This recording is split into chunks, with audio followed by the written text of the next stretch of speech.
שרה איתה קליגי רוקח, שלום צבי רוקח, נפתלי גולוד, גונצ'ה פייגה גולוד שרלוק, חיה גולוד, נתן גולוד, רבקה גולוד, יעקב גולוד, ראובן גולוד, ברנדל גולוד, שפרה גולוד, מלכה אסתר צ'רלוק, אריה נדל, שרה נדל, שמואל נדל, שושנה נדל, משה נדל, יעקב קופרברג, יפה קופרברג, חיותה קופרברג, מאיר קופרברג וסני קופרברג.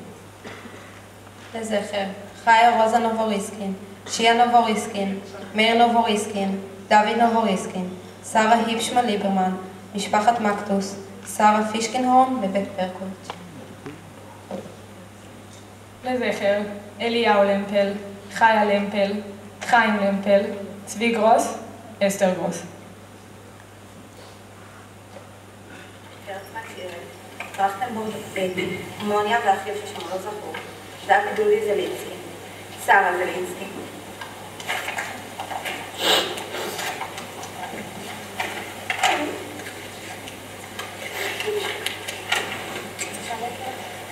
אניוטה רוטייזר, פייגה בנה, פסיה בנה, שמעון בנה, רבקה בנה.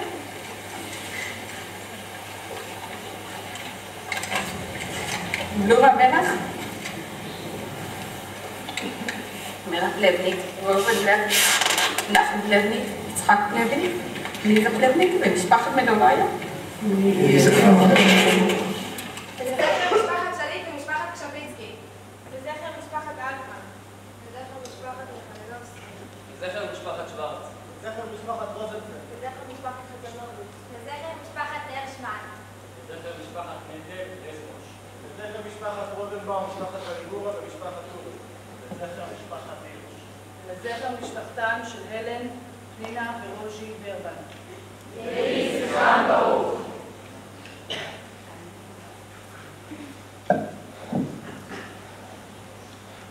לקריאת היזכור, הקהל מתבקש לעמוד.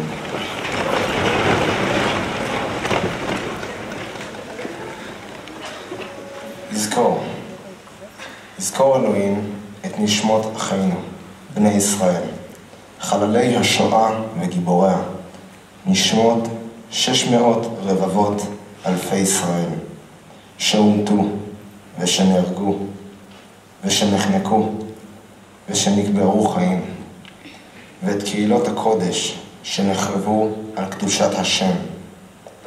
יזכור אלוהים את עקדתם עם עקדת שאר קדושי ישראל וגיבוריו מימי עולם, ויצרור בצרור החיים את נשמתם, הנאהבים והנעימים בחייהם ובמותם לא נפרדו. ינוחו בשלום על משכבותם, ונאמר אמן. נא לשבת.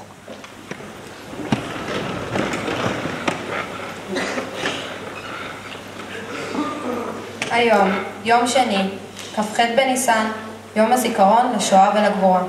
אנו מדליקים 6 נרות, ומתייחדים עם זכרם של 6 המיליונים מבני עמנו שנרצחו בידי הפושעים הנאצים, שמזימתם הייתה להשמיד את העם היהודי.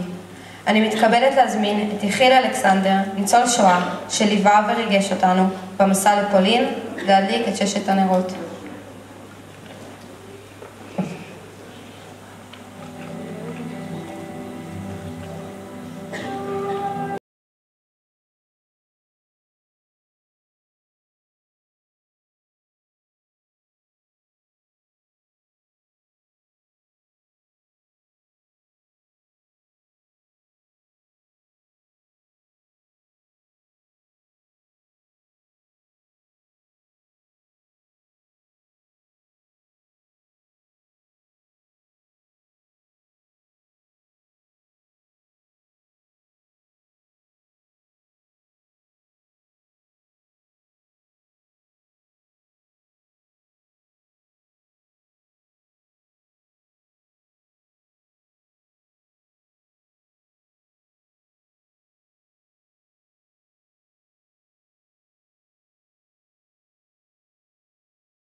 בנובמבר השנה יצאנו למסע לפולין, שעבור רבים הוא בעל משמעות אישית, ועבור אחרים הוא בעל משמעות לאומית.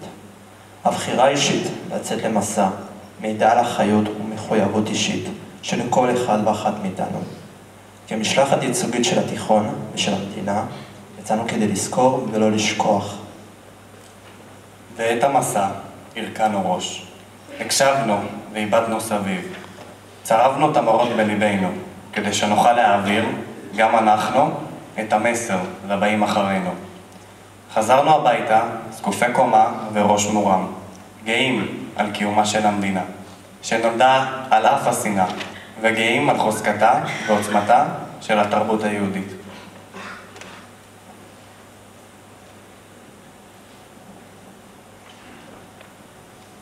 קטע שכתבתי בזמן המסע.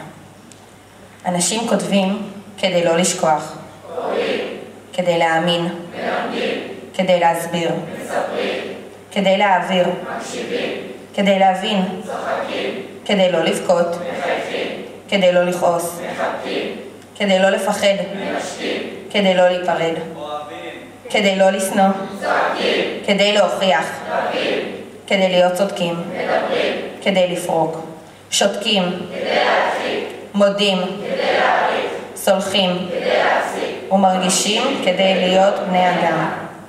אך מהם כל זה נלקח. הם איבדו כל צלם אנוש. כבר לא היו בני אדם. איבדו את זהותם, את זכויותיהם, את תמימותם, את הדמות שהיו. את נפשם שלהם הם איבדו כלא הייתה. חייהם עבדו לנצח ללא כל היגיון. שאלות ללא תשובות, מראות ללא הסברים, אנשים ללא מצפון. מה קרה שם בכלל? איך כל זה התאפשר? מי נתן לזה לקרות? איפה העולם היה? ואנחנו כאן כדי להמשיך את המורשת שלהם, לחפש אחר תשובות, לספר את סיפורם, להנציח את זיכרונם. נזכור ולא נשכח.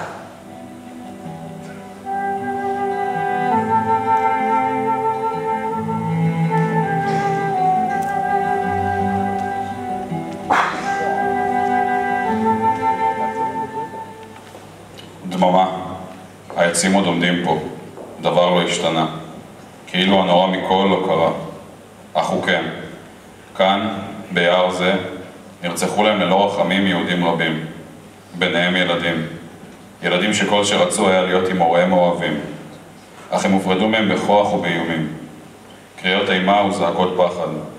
הרצון לחזור לאמא החמה, לאבא האוהב, להרגיש שוב את דפיקות ליבם כשהם מחבקים. אך לא עוד. יריות רועמות, ושוב הכל שקט. דומם ומדמם.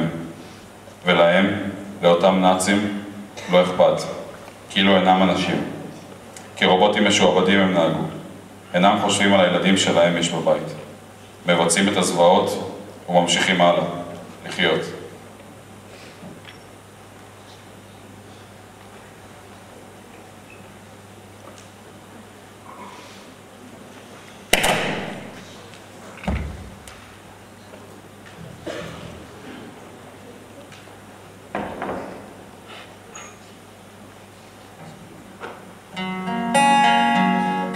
את השיר הבא כתבתי והלחנתי לאחר שהיינו בבורות ההרג של הילדים.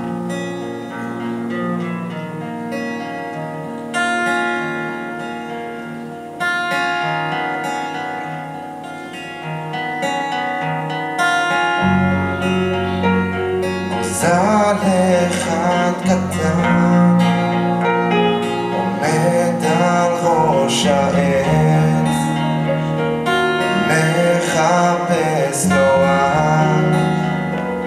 מקום להתרוצץ, פרח באגרטן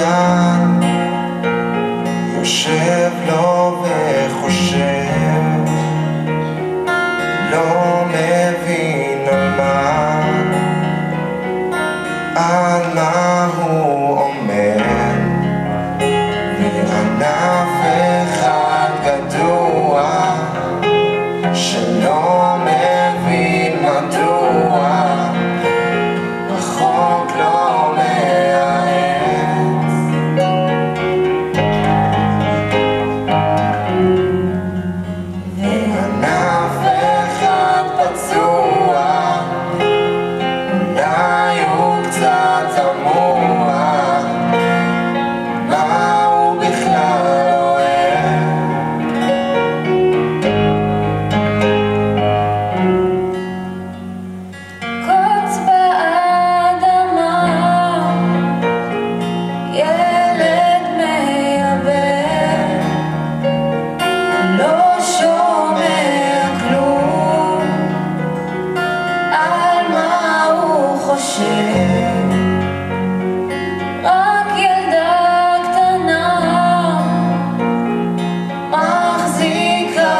אני מתכבדת להזמין את מנהל בית הספר, דוקטור ליאור אבימן.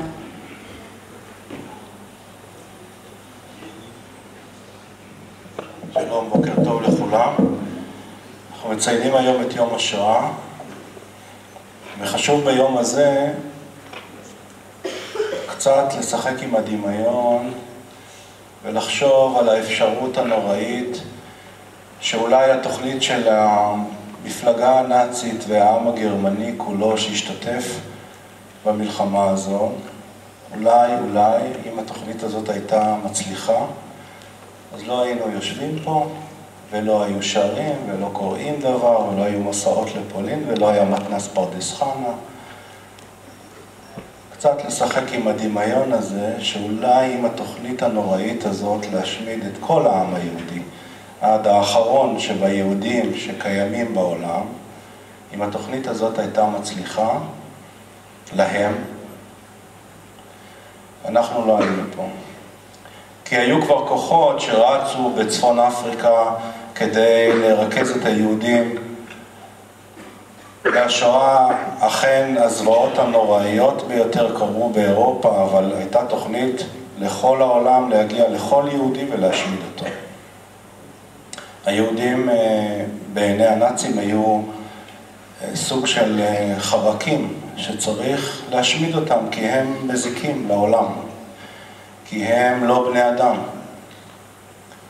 והיחס שלהם למיעוטים בכלל, ובמיוחד למיעוט היהודי, היה יחס של אנשים שבעצם איבדו לגמרי את האנושיות שלהם. מבחינתם זה היה לגיטימי לגמרי ואפילו מוסרי. תבינו איזה עיוות מוסרי. היה בעיניהם מוסרי להשמיד יהודים. אוקיי? את זה צריך לדעת ולחבר בין הסיפורי ההיסטוריה והדברים שאנחנו לומדים ביום השואה והמספרים. הרי אין לנו שום יכולת לתפוס מה זה 6 מיליון בני אדם שמושמדים בצורה שיטתית עם רשימות מסודרות. הרי הגרמנים היו מאוד קפדנים על הרשימות. מי עלה לרכבת, מי לא עלה אליה, מי נשלח למחנות עבודה, מי עוד יש לו כוח לשרת את הכלכלה הנאצית, ולכן לא שווה כרגע לראות לו כדור בראש או לרצוח אותו באמצעות גז רעיל. זאת הייתה התוכנית. והעובדה שהתוכנית הזאת לא הצליחה, כל אחד על פי אמונתו יכול להאמין שיד אלוהים בדבר, יכול להאמין שיד הגורל בדבר, יכול להאמין בחוזקו של העם היהודי. דיברו פה על החיבור לתרבות היהודית. ויש משפט מאוד חזק על עם ישראל שאומר, עם הנצח לא מפחד מדרך ארוכה. אז הדרך שלנו עוד ארוכה. והעם היהודי הוכיח שיש לו כוח לעמוד בהרבה דברים מאוד מאוד קשים. ואנחנו צריכים לחבר את העובדה שאנחנו יושבים פה ומסתכלים על התלמידים המדהימים שלנו, תלמידי י"ב, מוכשרים כל כך, בוגרים כל כך, והם מביאים לנו את הסיפור האישי שלהם. איך הם חוו את המסע לפולין. וצריך להגיד להם תודה גדולה על התזכורת הזאת ועל המילים המדהימות שהם אומרים.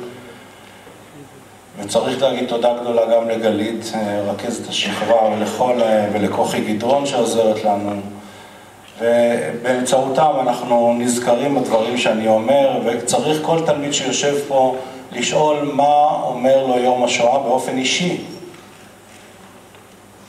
כי אפשר שהוא יעבור ככה, לידינו. אפשר לחשוב שזה עוד ערב שבו אין מה לראות בטלוויזיה. אולי יש תלמידים כאלה כאן. אומרים, לא, באמת. בשביל מה כל זה? זה קרה מזמן. אל תגידו את זה. אתם הייתם חלק מהתוכנית הרצחנית. כל אחד ואחד שיושב פה היה חלק מן התוכנית הרצחנית, ואם היא הייתה מצליחה, אני אחזור על זה שוב, אנחנו לא היינו יושבים פה ואתם לא הייתם. ואני לא הייתי, ואף אחד מהיהודים בעולם לא היה. ולכו תדעו לאן ההיסטוריה הייתה מתגלגלת. לכן כל אחד זה נוגע לו אישית. האירוע הזה שנקרא השואה, מלחמת העולם השנייה, שבה רע הפך לטוב וטוב הפך לרע, ואנשים נעמדו בדילמות נוראיות. לבחור בחיים שלהם או לבחור בחיים של הילד שלהם. דילמות מזוויעות שרק הנאצים עם מערכת המוסר העקומה והמעוותת שלהם יכלו לייצר. ובצד המסקנה שאנחנו חייבים להיות תמיד חזקים כדי ששום דבר מן התוכניות האלה של שונאינו לא יצא אל הפועל, אנחנו צריכים לזכור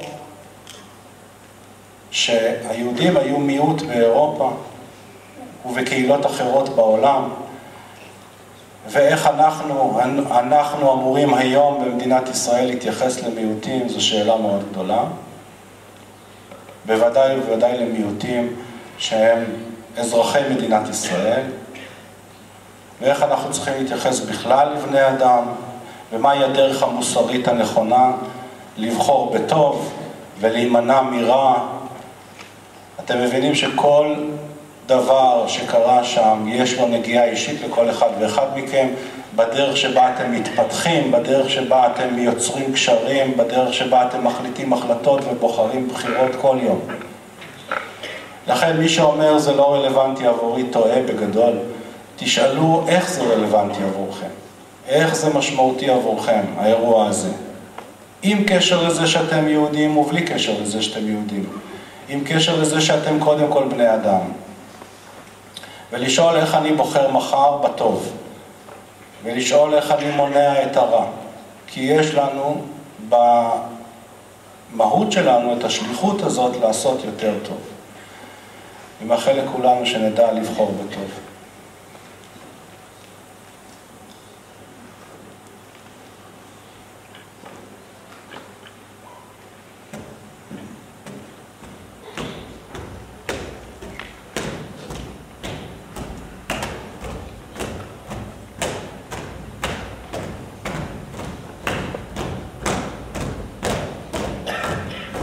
אני לא מסוגלת לשמוע שום דבר, וכל המחשבות שלי בבריחה. ופתאום, אני שמעת יריות שלי מכונת ירייה. היריות האלו הקפיצו את כולנו, אנשים הבינו לאן. ואז התחילו צעקות וברדות, כל אחד מחפש את הקרובים שלו, כי כולם רוצים להיות אחד ליד השני ביחד ברגעים האחרונים. כשהתחילו היריות, הושיבו אותנו על האדמה הרטובה. ואז בצעקות ומכות הקפיצו אותנו על הרגליים, לקחו אותנו ימינה, ואני רואה שבמקום הזה כבר היו אנשים לפנינו. זאת אומרת, לפי צורת האדמה, אני רואה שהיו הרבה אנשים לפנינו וערימות של בגדים, וכל הזמן הזה אני מחפשת את ההורים שלי בתוך הקבוצה. ואז לקחו את כל האנשים לחוד.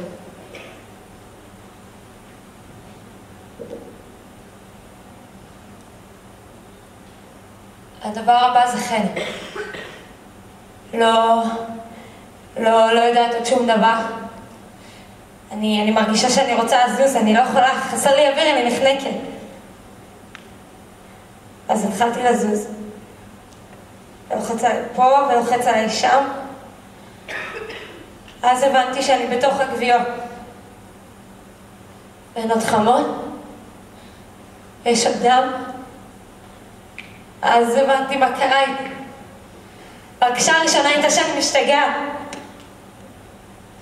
הרגשתי שיש לי שני חצאים בראש.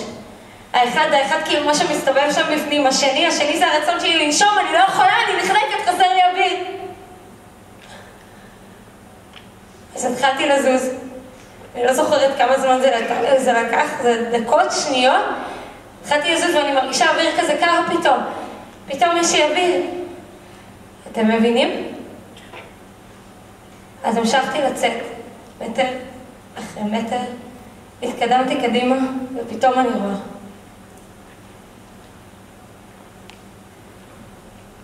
אז הראש היה בחוץ, והגוף היה בפנים. לא הבנתי. התחלתי לצאת קצת, לשלוף את עצמי בשקט, ואני מרגישה שאני כאילו מדברת לעצמי. תשלטי בעצמך, תשלטי בעצמך, תשלטי בעצמך. לאט לאט, אני מתחילה לצאת קצת. להוציא רגל, להסתובב, כמו נחש. עד שהגיע הרגע שאני כולי בחוץ. התחלתי לרוץ. אני אף פעם בחיים לא רצתי כך. הייתה לי הרגשה שהרגליים שלי לא על הקרקע בכלל. ונפלתי. ונפצעתי מהשיחים ורצתי, ולא יודעת כמה עברתי. והרגשתי פתאום שאין לי יותר כוח. שהלב שלי יוצא כבר החוצה. אין לי כבר כוח. שכבתי על הבוץ הזה, על הטוב, והתחלתי לבכות. כזה בכי שבא. פרץ הבכי והתחלתי לחשוב, בשביל מה לצאת? בטח ההורים שלי גם כן שם. וכאילו התחלתי לתת דין וחשבון לעצמי. למה יצאתי? למה עשיתי את זה? יותר טוב שאני אהיה שם איתם.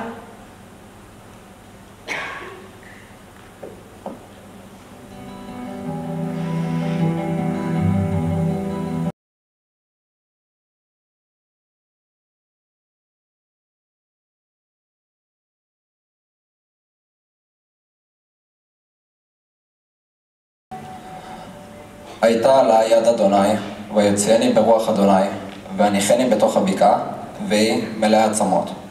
והעבירני עליהם סביב סביב.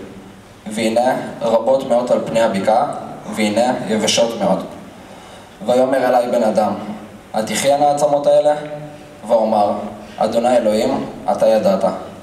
ויאמר אלי, ינבא על העצמות האלה. ואמרת עליהם, העצמות היבשות, שימו דבר אדוני.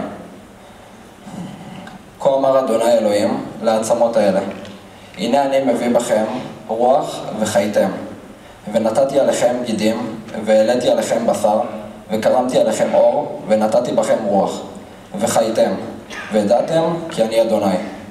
וניבאתי כאשר צוויתי, ויהי קול כי ינביא, והנה רעש, ותקרבו עצמות עצם אל עצמו. והנה עליהם גידים, ובשר עלה, ויקרם עליהם אור מלמעלה, ורוח אין בהם.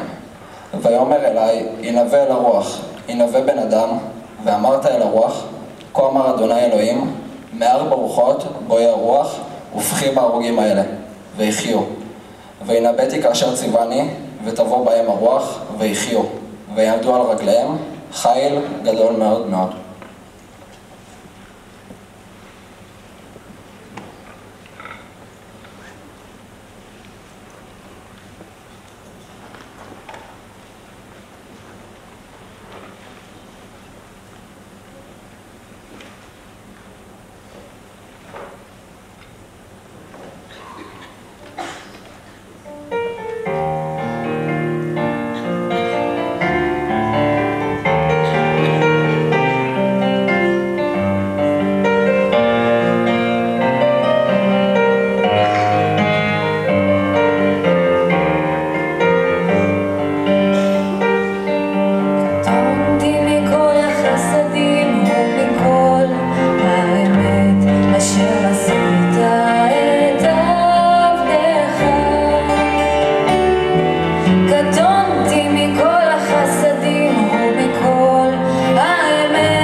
17,000 אבנים.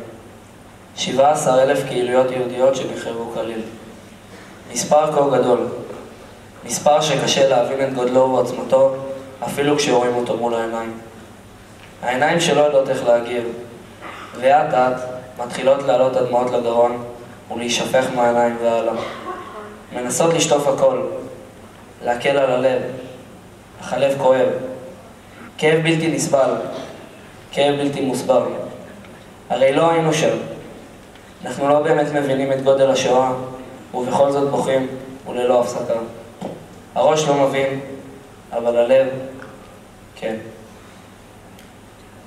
אלוקיי, למה זה תיתן לעצים בטרבלינקה לפרוח וללבלב? אלוקיי, למה זה תיתן לציפורים שלא נראו בשמי טרבלינקה, קולות בוערות המשרפות, לרחף מעל שמי טרבלינקה? אלוקיי, למה זה תיתן לדשא המדושן באפר הנרצחים בטרבלינקה, להוריי? אלוקיי, למה זה תיתן לשמש לזרוח מעל שמי טרבלינקה, בעוד שהסתתרה ולא נראתה בשמי טרבלינקה, כשהקור צרב בגופם של אסירי טרבלינקה. במקום בו היה אחד מבתי החרושת למות יהודים מהגדולים ביותר. אסור שיהיו חיים, אסור שהשמש תזרח, אסור שהעצים יפרחו וילבלבו, אסור שהדשא יוריק, ואסור שהציפורים יצייצו.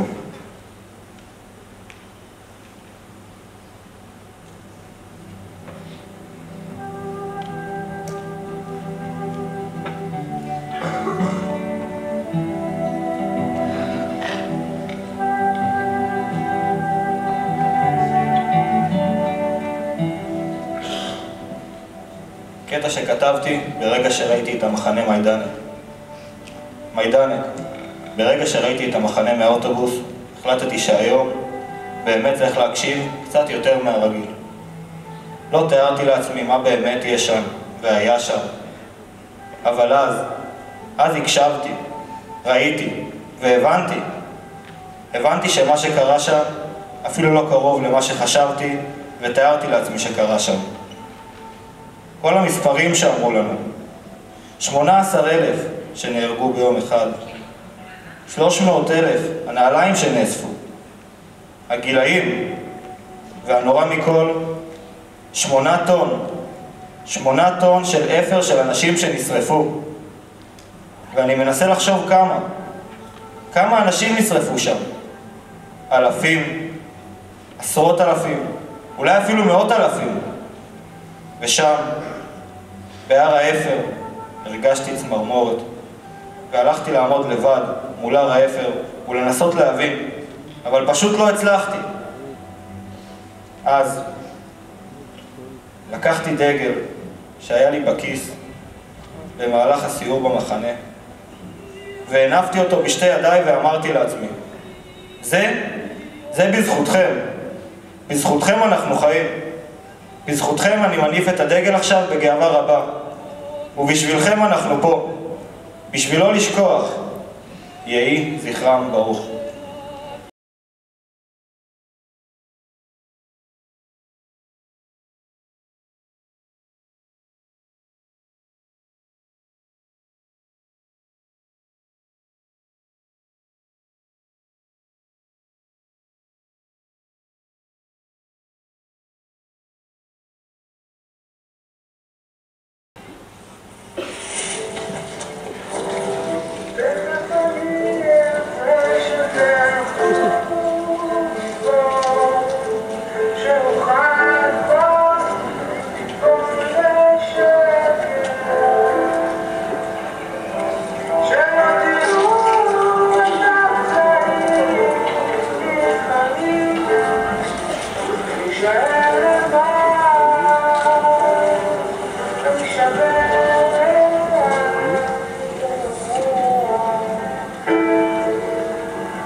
תחילה, היינו חייבים לפשוט את כל בגדינו. הבגדים הושלכו לצד אחד והנעליים לערימה אחרת. נכנסנו לחדר סמוך, ערומים כביום היוולדנו, וכאן ניתן לנו המספר. מהיום והלאה, אין לכם שם, אין לכם זהות, אין לכם ארץ מוצא. כל הוא שיש לכם הוא מספר. מלבד המספר הזה, אין לכם דבר.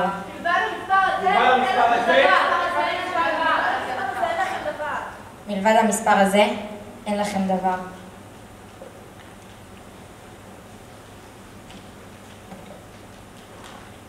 ליבי, סמוך ובטוח, שלא יהיה בחיים עד תום מלחמה זו.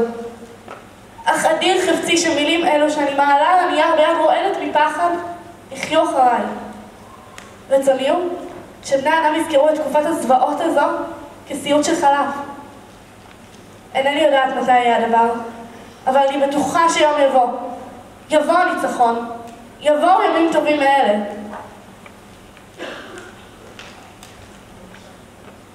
יבוא הניצחון, יבוא ימים טובים מאלה. יבואו ימים טובים מאלה.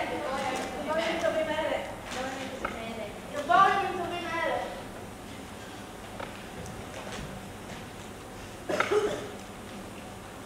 חסר אני מילים, אבל מוכרח אני לכתוב.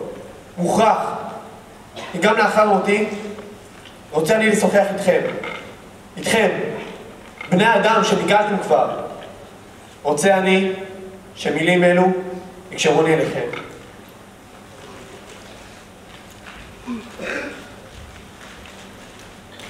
רוצה אני שמילים אלו יקשרוני אליכם.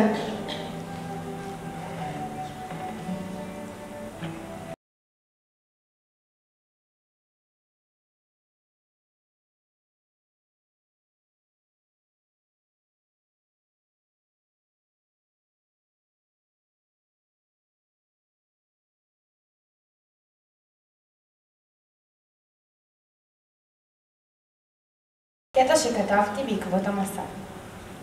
קשה להבין איך בן אדם נורמטיבי, בדיוק כמוני, כמו המשפחה והחברים שלי, עושה דבר כזה. לקחת נפש חיה, לרצוח ללא רחמים, לקחת את תפקיד האלוהים. ניסיתי להבין, באמת שניסיתי, אבל לא הצלחתי, וכנראה שלעולם לא אצליח. שבוע בפולין גרם לי להרגיש את כל מה שלא הצלחתי להרגיש בכל יום זיכרון לשואה ולגבורה בחיי. הכעס, העצב, השמחה, הכאב, בעיקר הכאב. בכאב צעדתי, בכאב עמדתי, בכאב בכיתי, ובכאב שתקתי.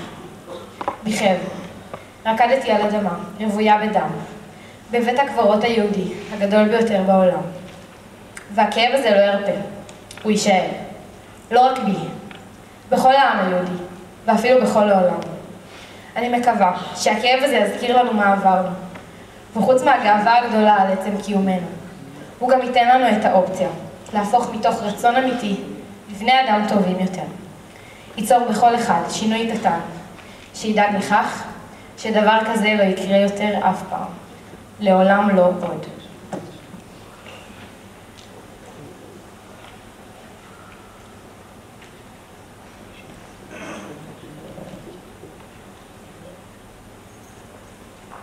אני הולכת לפגוש את המתים. שם, הרחק באושוויץ, במיידנה, בטרבלינקה, ואינני מפחדת. אני הולכת לפגוש את המתים, לשאול לשלומם, לספר להם, על אבא ועל אמא, על אחי הקטן, על הבית שבנינו פה, על תקומתנו, שנולדה מתוך מותם.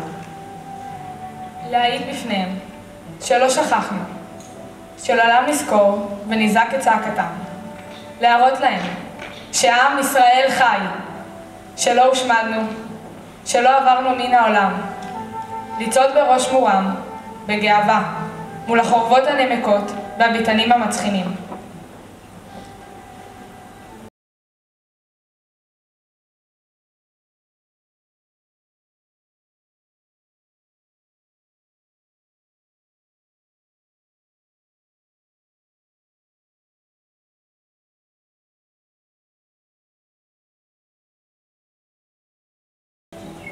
רוצה אני לבקשכם שלא תשכחו את המתים. רוצה אני להתחנן לפניכם ולבקשכם בכל לשון של בקשה, שתנקמו את נקמתנו באותם הפושעים שידם האכזרית הוציאה אותנו מן החיים.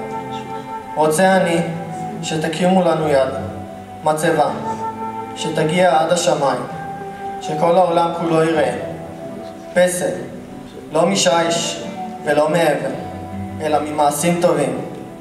כי מאמין אני באמונה שלמה שרק מצבה כזו עשויה להבטיח לכם ולילדיכם עתיד טוב יותר, ואז לא ישוב אותו רשע שהשתלט על העולם והפך את החיים לגיהנום.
מבקש לעמוד.